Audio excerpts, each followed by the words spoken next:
Sejam bem-vindos a mais um episódio do nosso podcast Viva Voz, em parceria com a minha grande amiga, mulher inspiradora. Hoje nós temos o prazer de receber uma mulher maravilhosa, destaque na área da saúde. Ela, que é formada pela UFRJ, tem uma trajetória acadêmica incrível, trabalha em clínicas renomadíssimas aqui em Brasília, como o Sírio-Libanês, a Rede D'Or. Tem uma paixão maravilhosa por cuidar das mulheres. Seja bem-vinda, Camila Curado. Obrigada, tudo bom? Tudo bem? E minha co-host do meu podcast, Mulheres Inspiradoras, minha amiga, mãe, esposa querida, Yara Mendonça. Obrigada, Nina. Gente, que honra, doutora Camila. Imagina, a honra é toda minha estar aqui. Gente, olha só, partilhar deste momento com essas duas mulheres realmente é algo que me inspira.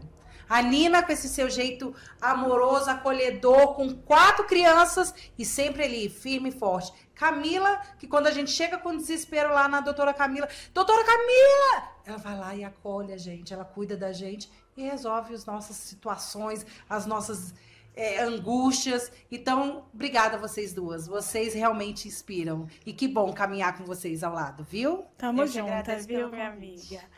Vamos embora, vamos começar nosso papo. Doutora Camila, Vamos lá. Queria saber de você o seguinte. Nós, mulheres, né, temos aí esse cuidado, temos que ter o nosso autocuidado e normalmente deixamos um pouco a desejar. Pensamos sempre ali no nosso filho, no nosso marido. O que você consegue dizer para essas mulheres hoje, para que a gente consiga se prevenir melhor, ter uma saúde preventiva, né, e não já estar num estágio já avançado de alguma doença, infelizmente? Mulheres, não se negligenciem. Para a gente conseguir estar bem, para cuidar da nossa família, dos nossos filhos, para ser uma boa esposa, para estar bem no trabalho, a gente precisa se cuidar. A gente precisa estar bem com a gente mesmo, de mente e de corpo. A gente precisa estar bem de saúde. Então, não deixem de fazer seus exames de rotina. Tira aquele horáriozinho ali do ano, né? Não precisa, não é uma coisa que a gente vai com frequência. Geralmente, a maioria das mulheres precisa ir uma vez ao ano ao ginecologista. Então, vá, faça os seus exames de rotina. Não deixe de fazer, faça os seus exames preventivos, seu Papa Nicolau, né? Para aquelas mulheres com mais de 40 anos ou algumas mais cedo, né? Em alguns casos especiais, faça a sua mamografia, converse com seu ginecologista, tenha um médico de confiança para chamar de seu, para quem você possa falar suas queixas, mesmo aquela coisa que pareça mais bobinha, pode não ser. Você tem que ter um médico com quem você não tenha medo de conversar e de se abrir. Eu tenho a minha médica ginecologista que eu chamo de minha, doutora Camila Curado. Arrasou!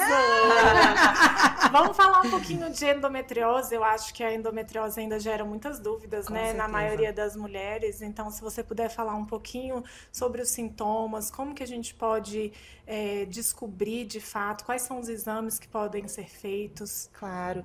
Endometriose ainda é uma... Agora a gente está começando a falar mais, está começando a ser mais conhecida, né, do público em geral e até mesmo dos médicos, dos ginecologistas, que muitos não tinham muito conhecimento a respeito, né? Mas ainda assim as mulheres que sofrem de endometriose levam anos, na maioria dos casos levam anos até ter um diagnóstico e um tratamento adequado, infelizmente, né? Muitas mulheres sofrem de forma silenciosa e não sabem o que tem, acham que os seus sintomas são normais, né? Bem, a endometriose, o endométrio, começando, né, acho que é o jeito mais fácil de explicar, é a camada interna, que reveste a parte interna do útero. É ele que se desenvolve ali todo mês, cresce, esperando receber uma gestação. Quando não ocorre, esse tecido ele descama e sai na forma de menstruação. Esse é o ciclo normal, né? Porém, em algumas situações, células desse endométrio, dessa camada interna, vão se desenvolver em outras partes do corpo. Né? Pode ser na parte externa do útero, sobre nos ovários, nas trompas, sobre o intestino, bexiga, né? Mais comumente na pelve mesmo, pode ocorrer até em outras áreas do corpo, né? Como no tórax. Então, essa é a endometriose. E da mesma forma que as células do endométrio lá dentro do útero, elas se desenvolvem, e sangram, né? Essas células que estão crescendo fora do útero, elas também crescem e sangram todo mês, sangram ali no localzinho que elas estão, né? Isso gera inflamação e gera bastante dor, principalmente, né? Então, um dos sintomas principais da endometriose é dor, que ocorre principalmente no período menstrual. Então, aquelas mulheres que têm cólica intensa, têm uma dor abdominal intensa, às vezes tem dor para evacuar no período menstrual, tem dor para urinar e alguns outros sintomas menos comuns, dor para caminhar, enfim. Então, isso pode ser um sinal de endometriose, né? Um sintoma de endometriose. Aquela sensação de barriga muito distendida, muito inchada também no período menstrual. Então, isso tudo pode ser sintomas de endometriose, tá? O que a medicina hoje traz para melhorar essa qualidade de vida para a mulher que tem, né, já está diagnosticada com a doença, com a endometriose?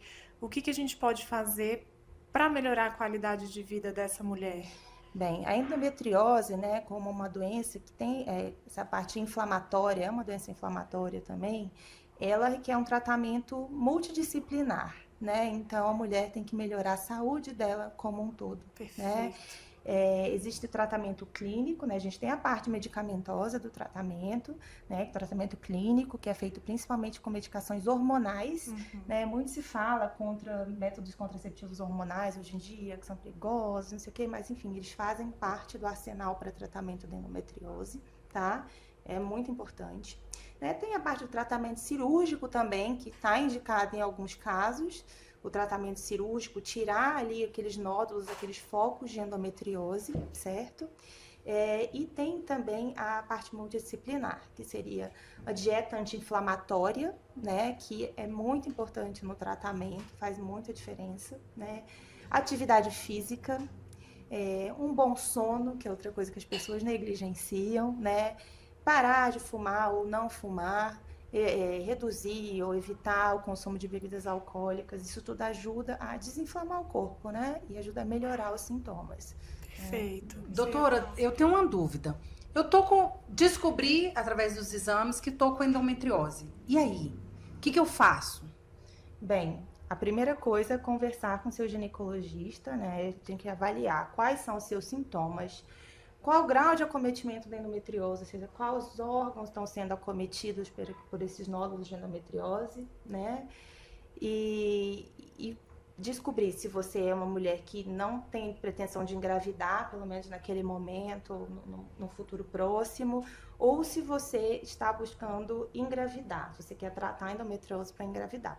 Então, tudo isso tem que ser avaliado na hora de decidir o tratamento. O tratamento é bem individualizado. A gente teve um caso, e aí eu acho importante relatar, Nina, de uma pessoa que foi diagnosticada com endometriose e a primeira orientação médica que ela teve de um determinado profissional foi que ela retirasse o útero. Procede? É importante essa retirada? Existe como não precisar retirar? Como é que é isso? Olha, depende do caso, tá? Em alguns casos, a endometriose está associada à adenomiose, que também são essas células do útero crescendo, essas células do endométrio crescendo fora do lugar, mas crescendo no músculo do útero. Isso causa um aumento de fluxo menstrual importante, também dá muitas cólicas. Nesse caso, o tratamento definitivo seria a esterectomia ou retirada do útero. Mas existem outras possibilidades de tratamento. Um tratamento muito interessante nesses casos é o DIU hormonal, né? Que costuma ter um resultado muito bom. E existem outras possibilidades também.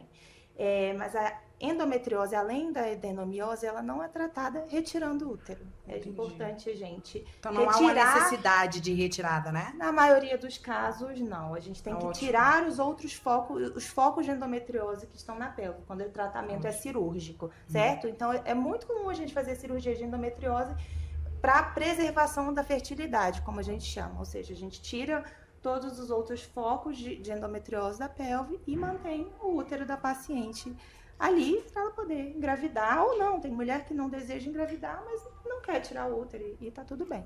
Na minha humilde ignorância aqui, o câncer, ele é as células se multiplicando aceleradamente. Isso. A endometriose, ela pode evoluir para um tumor maligno ou algo desse tipo? Ou não? Não, a endometriose, assim, ela pode aumentar um pouco o risco de câncer, tá? Mas ela não se transforma em câncer, Tá. de uma forma geral. É uma doença benigna, ela tem um comportamento ruim, de espalhar pelo corpo, né, digamos assim, de piorar com o tempo, se não houver tratamento, mas de invadir alguns órgãos, mas ela é uma doença benigna. Tá? Perfeito. Não Outra é um coisa, doutora, as cirurgias é por meio da robótica? Uma excelente via cirúrgica é a via robótica, tá? Ou robô assistida, como a gente chama. Porque os movimentos são mais precisos, mais delicados, então a gente consegue retirar bem ali os focos de endometriose, preservando melhor o restante das estruturas, reduzindo, né, os danos possíveis para as outras estruturas. Consegue chegar em cantinhos da pelve que só com a videolaparoscopia comum, né, a gente teria muita dificuldade de conseguir acessar. Eu vi recentemente no seu Instagram, que inclusive, Nina, eu acho importante. Doutora, qual é o seu Instagram? Doutora Camila Curado. Doutora, eu vi recentemente que você estava fazendo uma cirurgia robótica, não é isso? Isso. Eu e a minha equipe, a gente faz bastante cirurgia robótica, né, principalmente para tratamento de endometriose. Para quem, vamos supor assim, mulheres que desejam engravidar e que ainda não descobriram a doença, ou que elas já descobriram, existe alguma forma, alguma coisa preventiva para elas fazerem, para elas conseguirem engravidar, ou é só tratamento medicamentoso? Olha, para prevenir endometriose... Não existe prevenção, né? Infelizmente, ainda não, né? O que tem é o diagnóstico mais precoce possível, né? Então, assim, se na suspeita, fazer exames para investigar, né? Os exames de imagem, hoje em dia, que a gente tem de melhor para o diagnóstico, né? Que seria a ressonância com preparo especial para investigação de endometriose e a ultrassonografia para mapeamento da endometriose, né, feita por bons profissionais, isso é importante, tá? Devem ser feitos laudados por bons profissionais.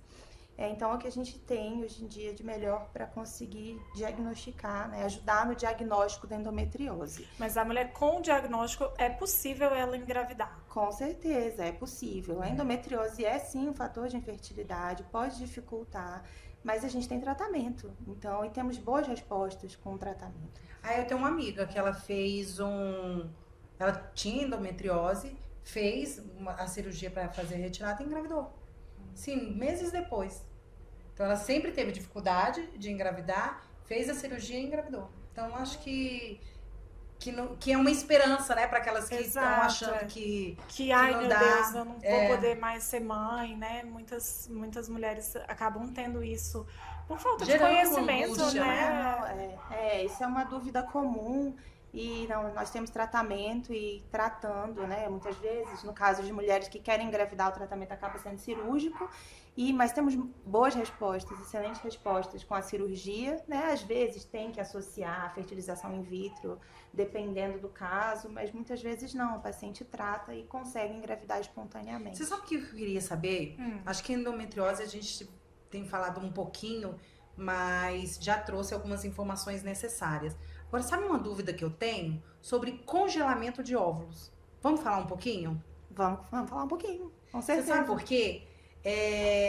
Eu penso o seguinte, existe uma idade pré-determinada para você congelar esses óvulos? Como é que funciona? Olha, não existe uma idade limite, um corte exato, mas a gente tem que lembrar que a fertilidade da mulher cai ao longo dos anos, né? Então, assim, ela tem uma queda mais acentuada ali a partir dos 35, 37 e depois dos 40 essa queda é muito significativa, né? Então, o que se fala que a idade ideal para congelar os óvulos seria até os 35 anos, se a mulher pode, né, idealmente fazê-lo antes dos 35 anos. Seria o ideal. Você sabe por que da minha dúvida? Que eu pensei assim, gente, se a pessoa tem endometriose, tá num processo, ela pode tirar esse óvulo para congelar né? E depois utilizá-lo posteriormente, depois Para engravidar, né? Para engravidar depois, foi isso que eu imaginei. Essa é uma pergunta muito interessante, porque isso está indicado em vários casos. Principalmente quando você tem endometriose no ovário, né? Formam aqueles cistos que a gente chama de endometrioma. Então, quando a gente vai tirar aquele cisto do ovário, isso tira também um pouquinho do ovário sadio e acaba reduzindo a reserva de óvulos. Então, está indicado em várias situações de mulheres com endometriose fazer o congelamento prévio de óvulos e depois passar pela cirurgia. Eu imaginei isso, por isso que eu perguntei. Né? Isso como é incrível. A medicina evolui, você consegue já E você entende que esse processo é o que a gente falou bem no início, né, Nina? Você precisa ter um médico para chamar de seu. Exato. Porque é tudo muito íntimo, é tudo muito pessoal. Né? E é uma coisa que afeta, assim, a mulher como um todo, porque tá envolvido com o fato de ser mãe, né? E isso é muito intrínseco de cada mulher e se você não tem uma pessoa com quem você confia para abrir ali as suas angústias, né? Então fica mais difícil. Em relação aos miomas, doutora, qual é a endometriose não tem nada a ver com mioma, ou tem? Não, são duas doenças diferentes, mas que a gente vê que muitas vezes elas coexistem, tá? Porque mioma é muito prevalente na população feminina. É uma doença, muito comum, né, mioma. Que os ovários policísticos não tem... Não, é outra coisa. Mioma é um tumor benigno que cresce no músculo do útero, né? Então, ela vai crescendo uma bolinha, digamos assim, né, no miométrio, que é o músculo do útero. Então, ele pode vir aparecer em diferentes números, em diferentes tamanhos, diferentes posições, e de acordo com isso, né, com essas características dele, ele pode apresentar sintomas diferentes. E qual que é o tratamento? Cirúrgico? Olha, a gente consegue controlar, na verdade, o sintoma principal é controlar os sintomas causados pelos miomas, porque tem muitas mulheres que têm miomas e sangram demais, por exemplo, tem um fluxo menstrual aumentado, né, ou tem cólica. Então, o foco principal é tratar esses sintomas, né? Em alguns casos, que a gente pode fazer muitas vezes com tratamento hormonal também, DIU hormonal, pílula anticoncepcional oral, o anel vaginal, o Implanon, vários métodos contraceptivos hormonais que nós temos, algumas medicações que são focadas também só para redução de sangramento, né, que não são tratamentos hormonais, e também tem o tratamento cirúrgico, né? Em algumas situações vai estar indicado tirar esse mioma, ou porque ele é muito grande, ou porque ele cresceu muito rápido. Quando ele está crescendo para dentro do útero, muitas vezes também está indicado. E o diagnóstico dele é no Papa Nicolau? Consegue no Papa Nicolau saber? Não. Também é feito por diagnóstico de imagem. Por imagem, isso. Perfeito. Aí você tinha falado da síndrome do ovário policístico. A síndrome do ovário policístico e o ovário policístico são a mesma coisa? Não, na verdade, né? Porque você ter um ovário policístico na ultrassonografia é muito comum a gente atender paciente que fez ultrassom e na ultrassonografia, né, ou ecografia, foi visto o ovário de aspecto policístico. Tá? Ter esse ovário de aspecto policístico não significa ter a síndrome de ovário policístico. Como qualquer síndrome na medicina, a gente precisa ter mais de uma característica para poder chamar de síndrome. Então, tem que ter, por exemplo, o ovário de aspecto policístico na ultrassonografia mais uma irregularidade menstrual, ou ovário de aspecto policístico mais uma alteração hormonal, né, com os hormônios masculinos ali aumentados, ou com sinais de hormônios masculinos aumentados no corpo, tipo excesso de pelo, excesso de acne. Você sabe por que eu pergunto isso? Porque eu cresci ouvindo que eu tinha um ovário policístico. Eu acho que muitas adolescentes, né? E lá na frente, eu vi que era assim, eu fiquei sabendo, né, depois de ter uma médica que chama minha médica, que era a síndrome, que o meu ovário, ele é um terço, que vocês chamam, né? Que são vários pontinhos, assim, né? De cisto. Porque fica parecendo mesmo um terço, né? Na imagem, sim. E aí, o que acontece? Quando eu engravidei, todos os cistos sumiram. Não tinha mais cisto no ovário. Como é que é isso? Porque é uma doença também metabólica. Os ovários ali, o ovário de aspecto policístico, ele não é bem a causa, mas a consequência daquela alteração hormonal. Entendeu? Então, ele é o uso de anticoncepcionais tem a ver Não, na verdade, o uso de anticoncepcional, ele é feito como parte do tratamento da síndrome do ovário policístico, mas na maioria dos casos, a síndrome do ovário policístico, assim, a gente tem um controle. Ele não vai tratar, curar a síndrome do ovário policístico. Essa é uma confusão comum. A gente usa para tratar alguns sintomas relacionados à síndrome do ovário policístico, como, por exemplo, o excesso de hormônios masculinos. A queixa de muitas mulheres com essa síndrome é porque estão cheias de acne, estão tendo queda de cabelo, um crescimento de pelos em locais que não, masculinos, por exemplo, no rosto, né, às vezes mais pelos no abdômen, nas mamas. Então, o anticoncepcional hormonal, ele ajuda a reduzir, né, a circulação desses hormônios masculinos no corpo e melhora essa parte. Mas ele não cura, tá? É importante lembrar que também é uma doença que tem que ter um tratamento conjunto.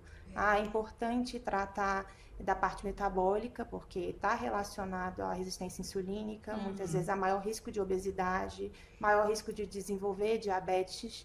Então, tem que tratar dessa parte metabólica, né? É fundamental cuidar da saúde para aquelas mulheres que têm síndrome de ovário policístico e tem obesidade, tem que tratar também a obesidade, reduzir 10% pelo menos do peso corporal, está relacionado à melhora, tá? Muitas vezes a mulher trata a parte metabólica, né? Fica com um peso ali ideal para a altura ou mais adequado, começa a ter uma alimentação melhor e o ovário volta a funcionar de forma regular, entendeu? Então, mas eu pergunto assim, ele tem causa? É conhecido as causas para uma mulher ter o ovário policístico ou ainda é desconhecido? Ainda não, tem uma porção genética, né? Uma associação genética, está relacionada à parte metabólica, né? Aumento de peso, mas não tem uma causa determinada ainda. Entendi. E é importante a gente falar, né?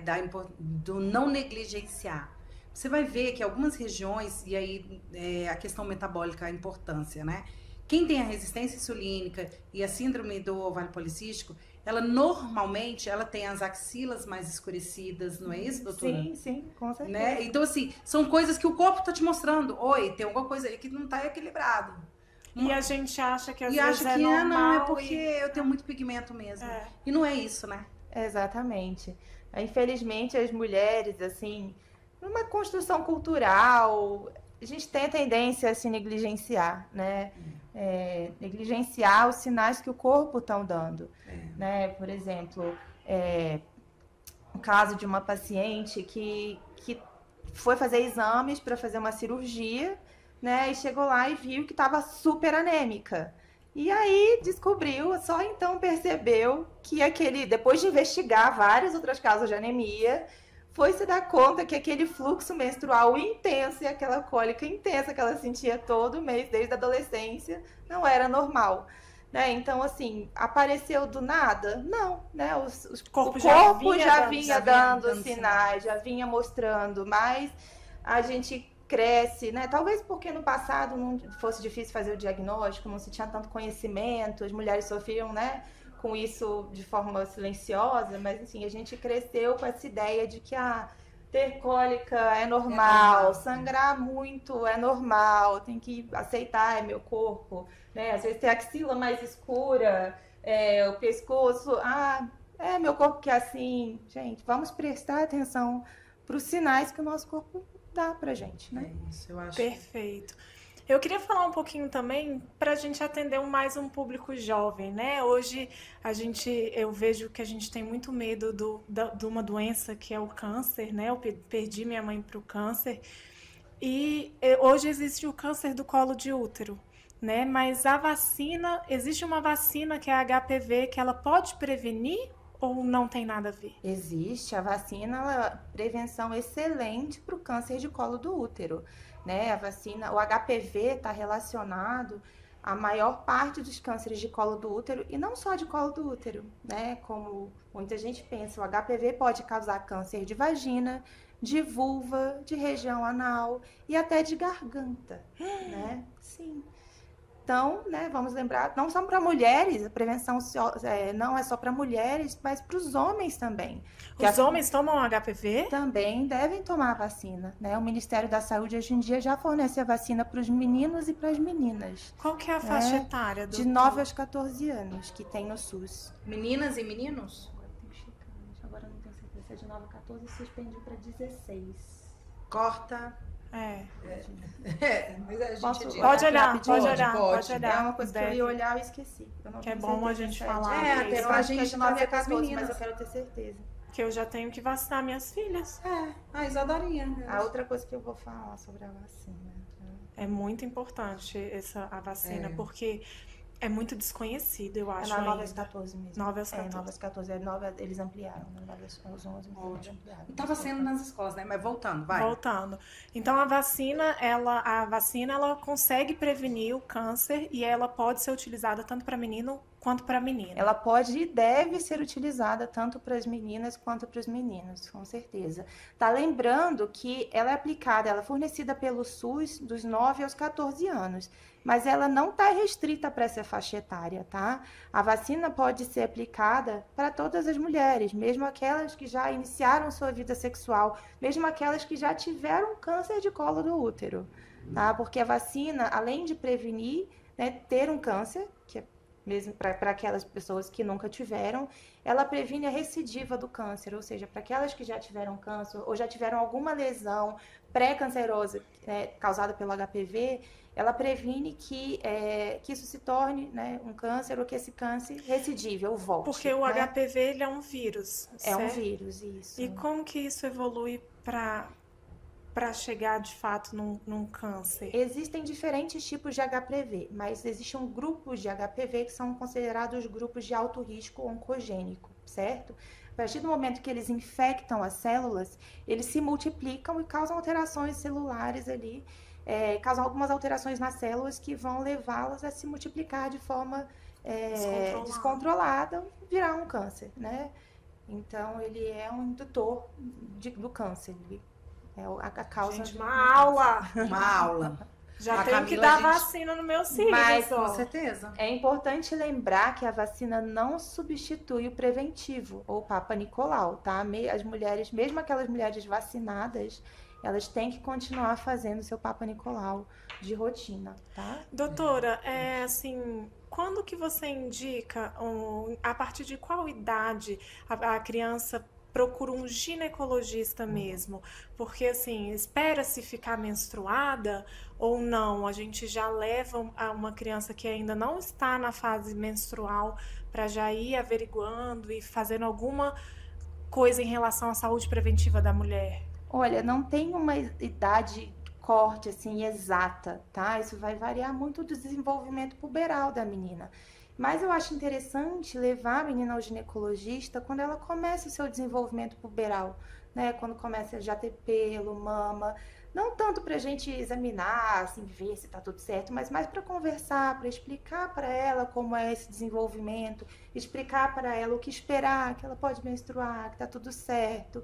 Então, eu acho essa ambientação, digamos assim, importante, né? E, claro, é importante acompanhar, ver se o desenvolvimento está ocorrendo de forma correta. E aí eu entro num assunto bem polêmico, né? Que é a questão do... A gente precisa conversar com as nossas crianças, né? Porque hoje, infelizmente, a gente vive num mundo adoecido, né?